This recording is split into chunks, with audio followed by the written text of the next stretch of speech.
From the Tennessean newsroom, I'm Duane Gang, joined by my colleague Chaz Sisk to talk about what's going on in the legislature this week. And tonight, later this afternoon tonight, they're going to have a vote on the gun, or the so-called guns in trunk legislation. They seem to be moving really quickly on this. Give us an update on the status of that bill and kind of some of the reasons why it seems to be a fast-tracked. Right, yeah, the plan tonight is to hold a vote on that, the guns and trunks legislation.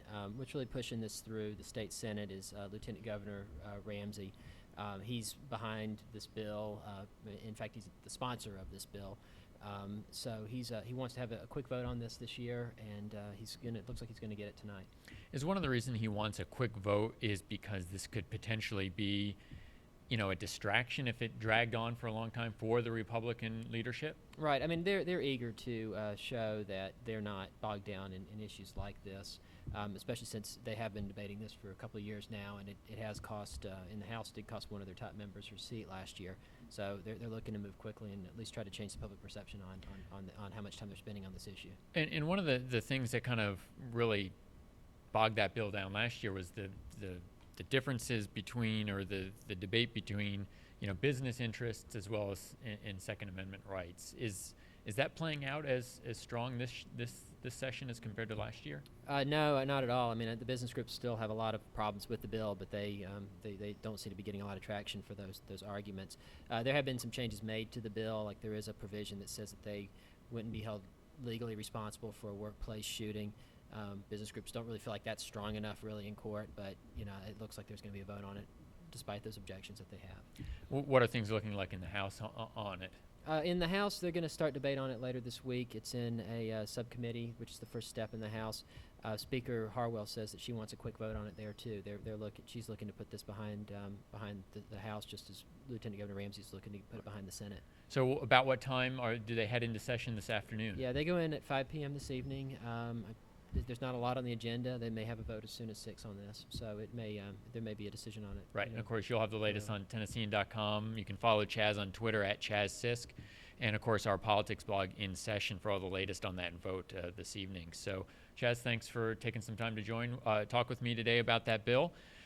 Now we're going to talk with Michael Cass about some issues facing Metro government. Metro government, of course, is right now going through a general plan update where they're going to kind of map out how Metro government grows and changes over time through next 25 years. So we're going to talk a little bit about what's next in that process. Michael, thanks for joining us this afternoon. They're going to kick off this big kind of public portion of the general plan update. And I know it's kind of complicated for a lot of people. General plan, it has to do with land use and kind of shaping the decisions about how this region grows. What are they going to be doing on Saturday? They're going to be kicking off kind of this public input process. Right. Saturday this will be at the Nashville Public Library starting at 10 a.m. There will be opportunities for people to share their ideas and visions and dreams for the Nashville of the future. I think there are going to be audio booths and artists there who can sort of sketch out what somebody tells them how they see the city looking. Paris Glendening, who's the former governor of Maryland and now runs part of a group called Smart Growth America, he'll talk. I spoke to him a little bit last week and got a sense of some of what he'll say.